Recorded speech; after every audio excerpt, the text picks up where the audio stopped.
এবার ঈদ যাত্রায় 15 দিনে দেশে 379টি সড়ক দুর্ঘটনায় 390 জন নিহত এবং 1182 জন আহত হয়েছে।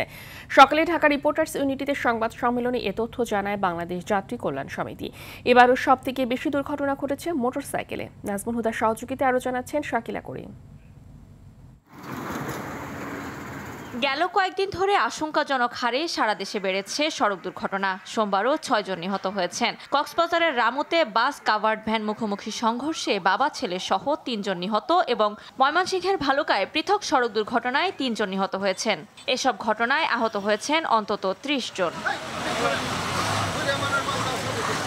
যাত্রী কল্যাণ সমিতি বলছে, এবার দীর্ঘ ছুটি থাকলেও ঈদুল আজহায় ঘরমুখো মানুষের যাতায়াতে ভোগান্তি ছিল অনেক। বেড়েছে সড়ক দুর্ঘটনা ও হতাহতের ঘটনাও। প্রতিদিনই গড়ে 25 জনের বেশি মানুষের প্রাণ ঝরেছে।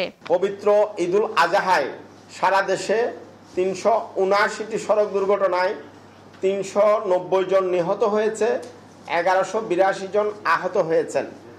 একই সময়ে রেলপথে 25টি ঘটনায় 25 জন নিহত এবং 12 জন আহত হয়েছেন। নৌপথে 11টি ছোট দুর্ঘটনায় 12 জন নিহত এবং 6 জন নিখোঁজ রয়েছেন। সড়ক, রেল ও নৌপথে 415টি সড়ক দুর্ঘটনায় 427 জন নিহত, 1194 জন আহত হয়েছেন। সংগঠনটি জানায়, গত বছর ঈদুল আজহার চেয়ে এবার দুর্ঘটনা 22.65% ও প্রাণহানি বেড়েছে 16.07%। দুর্ঘটনার কারণ হিসেবে ঈদের আগে ছুটি কম থাকাকে বেশি দায়ী করে যাত্রী কল্যাণ সমিতি।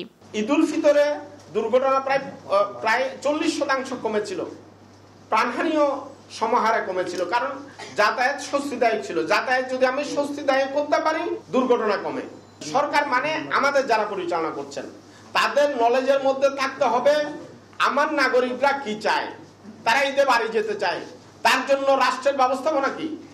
রাষ্ট্র আল্লাহর ওয়াস্তে ছেড়ে দিলেন তাদেরকে। ঈদের ছুটি বাড়ানোর জন্য সড়ক উপদেষ্টার কাছে ধর্ণা দিয়েছি, এলজিডি উপদেষ্টার কাছে ধর্ণা দিয়েছি এবং আরো বিভিন্ন সংস্থাগুলোতে ধর্ণা দিয়েছি। শাকিলা করিম, RTV, ঢাকা।